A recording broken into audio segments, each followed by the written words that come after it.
Iba-ibang iba-ibang technique. Oh, there's an video.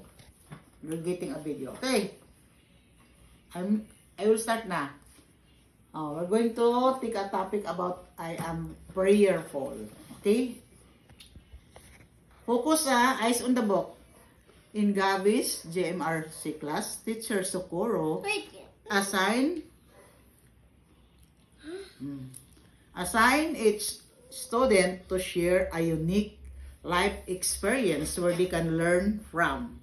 This is the experience that Gabi shared. Brown was still a puppy when he first arrived at their house. Because the pet was still a puppy, Gabi's mother instructed her not to bring him to the park. Yet, because he was not used to being outside, but Gabi did not, what? Listen. One afternoon, you proceed. She sneaked Brown out to the park. Okay. Park. Okay, enough na. When they were at the park, Gabi got fascinated by what? Proceed here. Where are you? In here. By watching the children flying kites. She only realized later on that Brown was no longer by her side. You.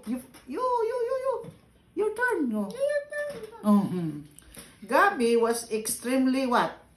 Worried.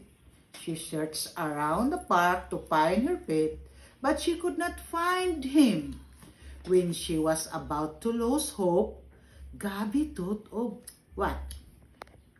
Pray. She put her palms together and looked up at the what? Where?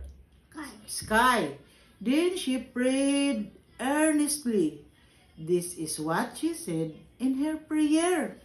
What she said? You're reading now. Dear God, please focus. Dear God, please, I hope I find Brown. I promise I will not be stubborn anymore. I will follow my mama and papa's instruction. Please, God. That's prayerful. The power of praying. Afterwards, what? You're reading now. Gabi continued searching until she returned to where she and Brown were